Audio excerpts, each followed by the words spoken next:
In this session, let me explain you about IO instructions. So far, we are done with memory reference instructions and register reference instructions.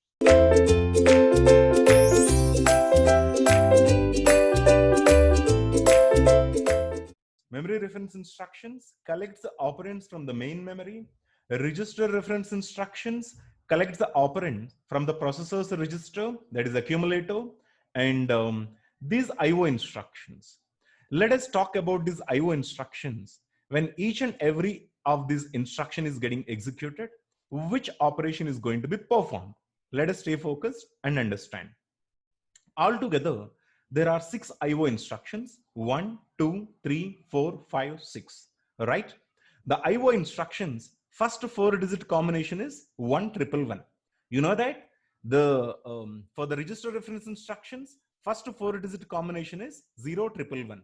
111 will give you either register reference or IO instructions. But how to differentiate in between register reference and the IO instructions? We use the mode digit. The mode digit, if it is 1, that is IO instruction. If it is 0, then that is register reference instruction. Now, as this is clearly explained, the combination of these bits is clearly explained in my previous sessions. Now, let us not waste any more time. Directly, we just discuss about the purpose of each and every instruction, which operation gets performed as each and every instruction gets executed. There are 6 instructions: INP, OUT, SKI, SKO, ION, IOF. Let us see what are these instructions all about. Okay. Now let us say when you execute INP instruction, a character will get transferred from input register to accumulator. Input register to accumulator. What is this operation? Try to understand. You use a keyboard, right? Let us say there is a keyboard. You use this keyboard to send a character to the computer system. This is the computer system, let us say. Okay. When you type a character in the keyboard, what will happen is, you know that there is an input register. Okay. The moment you press a character, the moment you press a key in the keyboard, the character that you type will get transferred to the input register. Okay. So finally, you need to send a character that is transferred to the input register to the main memory, because whenever you type a character, whenever you try to give the input to the system, your intention is to send the input to the main memory, because your programs are residing in main memory. You do not want to send it to the CPU. The programmer wants to send the inputs to the main memory. Everything of the computer system is available only in the main memory. Whatever you're giving input will serve as a data to the programs that are available in the main memory. Whatever you type, whatever the characters that you're producing will serve as the inputs to the programs that are available in the main memory. Okay, so for that, we should be able to send the characters to the main memory. But what is going to happen every time when you type a character? When you type a character, immediately it will go to the input register. The moment input register is loaded with a character, then CPU should send the character from input register to main memory. For that reason, CPU will execute this instruction. INP will be executed by the CPU.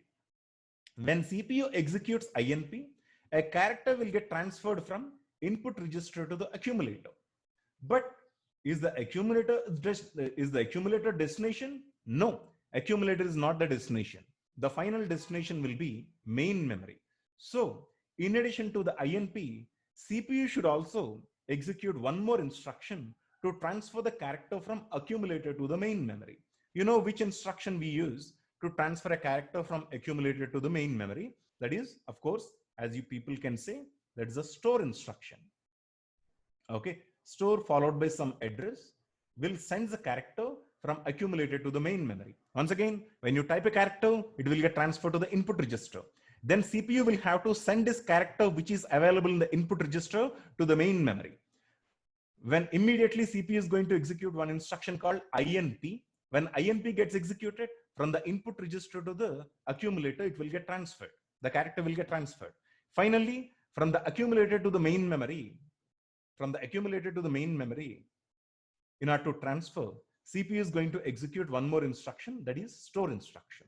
Store instruction makes a transfer from accumulator to the main memory. Okay. Similarly, from main memory, I need to send an output to the peripheral device. Let us say this is a printer. From the main memory, I need to send a character to the printer. What I'll do is, first of all, I will execute one instruction called load.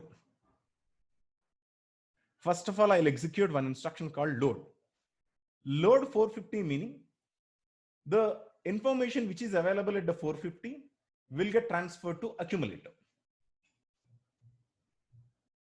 From the 450th location to the accumulator, information will get transferred.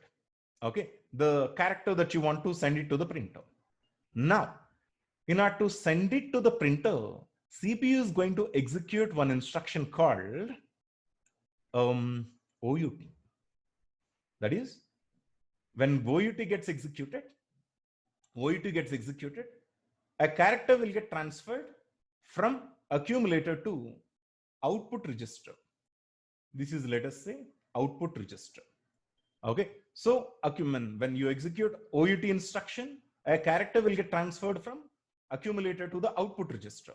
When the output register is ready with the data, automatically the character will get transferred to printer. Rather, whichever peripheral device you want to get the output, to that device, the output will get transferred. This is the thing. Okay, so how it is going to execute? When OUT gets executed, a character will get transferred from accumulator to output register. When INP gets executed, a character will get transferred from input register to the accumulator. This is the difference between INP and OUT, because the inputs and outputs will get generated and received by the peripheral devices. When an input is generated, that should be transferred to the main memory. Okay, when you type a character, will get transferred to the input register automatically. From the input register to the main memory, CPU is going to send by using two instructions: INP, IR to ACC, accumulator, and store from the accumulator to the main memory. Now, similarly, when you want to get an output, in the CPU will execute one instruction called load, which transfer from main memory to the accumulator. Then it is going to execute OUT, that is from accumulator to the output register. Finally, if the output register holds the contents, finally it will get transferred anyhow to the peripheral devices automatically. Okay, that is the difference between INP and OUT. What is SKI? Skip on input flag. SKI stands for, let me write it here, skip on input flag. SKO stands for